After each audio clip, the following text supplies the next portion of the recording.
Hello students of class 4th, I am going to teach you Hindi part 4 कंजूस सेठ।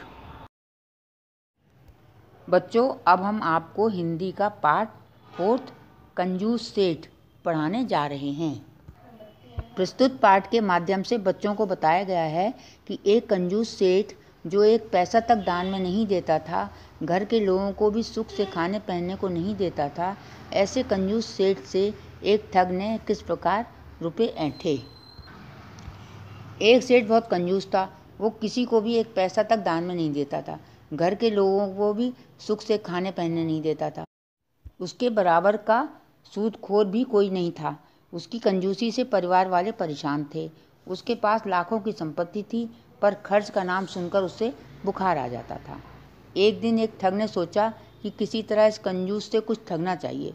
उसके पास लाखों रुपए हैं, पर यह किसी को एक पैसा भी नहीं देता है। दान पुण्य के नाम पर तो शून्य ही है। अपने नौकरों को भी पूरा मेहनताना नहीं देता है। इससे उस किसी उपाय से रुपए ऐंठने चाहिए।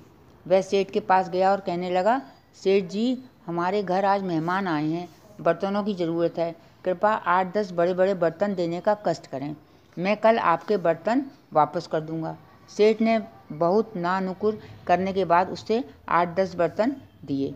अगले दिन वह ठग उन बर्तनों को 5-6 छोटे बर्तनों के साथ लौटाने आया। सेठ ने बर्तन संभालने के बाद पूछा, छोटे बर्तन कहाँ से आए? ठग बोला, सरकार, आपके बर्तनों ने बच्चे दिए हैं, अतः मैं बच्चों सहित आपके बर्तन वापस लाया हूँ। सेठ ने लोभवश कुछ नहीं कहा और उन सभी बर्तनों को घर में रख लिया। कुछ दिनों बाद जब वह ठग फिर आया और बोला, सेठ जी, परसों लड़की का विवाह है, इसलिए अब की बार मुझे आप सोने चांदी के बर्तन दीजिए। सेठ ने कहा, सोने चांदी के बर्तन ऐसे ही नहीं दिए जाते, इसके लिए 100 रुपये रोजाना लगेंगे। ठग बोला, सेठ जी, मैं एक दिन का किराया भी अभी दे रहा हूँ। आप मुझे तो जानते ही हैं, मैंने पहले भी आपको बच्चों सहित बर्तन वापस किए हैं। आप किराए की चिंता बिल्कुल न कीजिए। मैं 100 रुपये प्रतिदिन की बजाय 150 रुपये प्रतिदिन दूंगा, अतः अब आप देरी न कीजिए। ठग की बात सुनकर सेठ मन ही मन बहुत खुश हुआ। उसने 15-20 हज़ार के बर्तन उस ठग को दे दिए। ठग ने वह बर्तन बाजार में बेच दिए।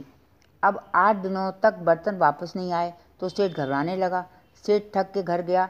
वहाँ उसने देखा कि वह ठग बाल मुड़ाए, रोनी सूरत बनाए घर में बैठा है। सेठ जी को देखते ही ठग बोला, सेठ जी, आपने मेरे साथ धोखा किया है। सेठ ने आश्चर्य से पूछा, वाह भाई, आज तक तूने बर्तन वापस नहीं किए, अब धोखे की बात कर रहा है। ठग बोला, सेठ जी, आपने मुझे मरणासन बर्तन दिए थे, घर आते ही सभी बर्तन मर गए। मुझे उनका दाह संस्कार करना पड़ा और 13वीं में 800 रुपये भी खर्च करने पड़े हैं। आप 800 रुपये अभी निकालिए।